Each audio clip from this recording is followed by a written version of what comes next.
Good morning. With this presentation, I'm going to give you feedback on the practice bank that I've given you, the hand and the finger practice bank. For case 1, we have a patient with a sports injury to the little finger. And if I just zoom in to this case and maybe just move it, you're able to see that there is a fracture, and the fracture is above the epiphyseal plate, and that makes it a Salter-Harris type 2 fracture. So in terms of the ABC, so the bone is abnormal, and that's the only thing that's abnormal. There's very little signs of soft tissue swelling. And then you have a Salter-Harris type 2 fracture. The fracture is oblique, and it's also undisplaced, and is at the base of the 5th proximal phalanx of the little finger. Let's just draw that.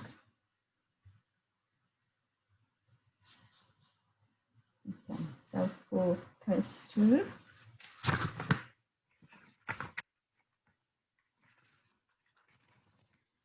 this is a patient with a football injury.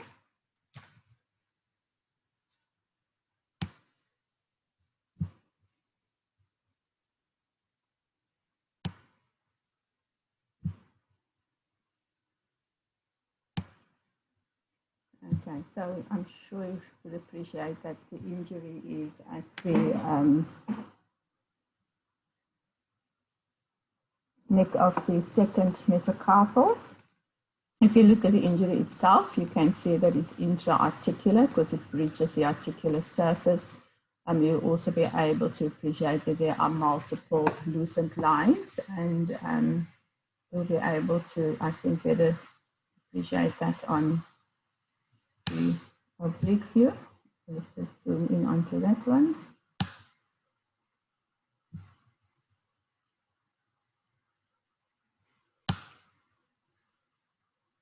Okay, so there is also slight alignment, minimal displacement.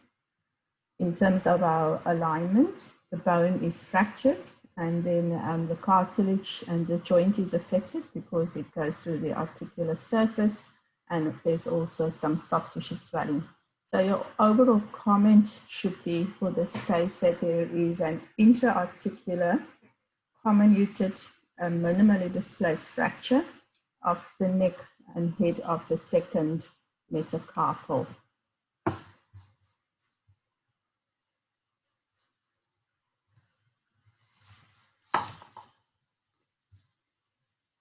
And then for case 3, I'm just going to just a little bit of a window in here.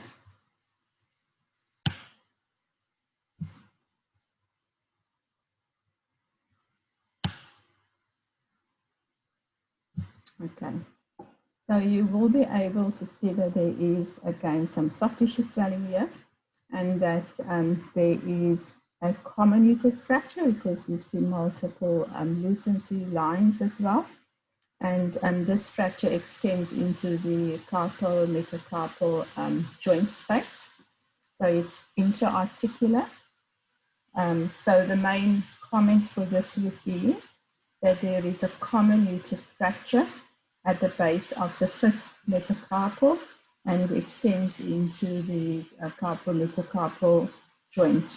And there's also some overlying soft tissue. So in terms of the ABC then, there isn't displacement here. However, the bone is fractured, the joint is affected, and then the soft tissue is also affected.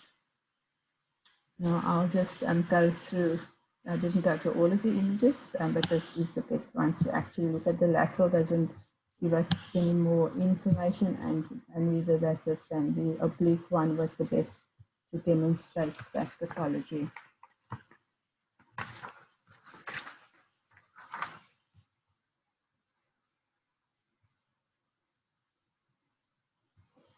Case 4 is a patient who fell off his skates. And you can see that this is still a pediatric patient because you can see all the epiphyseal lines. Let's just zoom in a bit.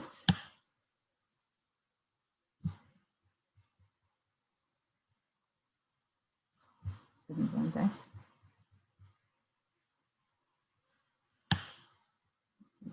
Slightly over. Okay, so if we look at the proximal phalanx of the third digit, you'll be able to see that there is a lucency, which is below the epiphyseal plate. So that makes it a Salter-Harris type 3 fracture because it's lower than. And you can also see that on the oblique view as well. So in terms of the ABCs, so the bone has been affected, and there's also some soft tissue swelling as well. So the comment for this would be then that there is a Salter-Harris type 3 fracture, which affects the proximal phalanx of the third digit.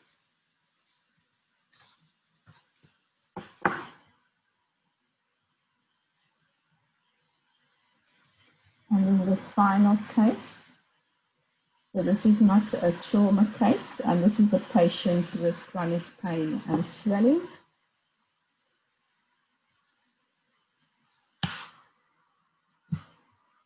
You can look at the fingers. So it's quite obvious here that we have very thick swellings around the distal phalanges, and these are called tophi. The tophi can calcify. However, these are still soft. We don't see any calcification within that. Then we can also see in this particular on the third distal phalanx that there is this punched out erosions. Also that some of the erosions have got very sclerotic margins.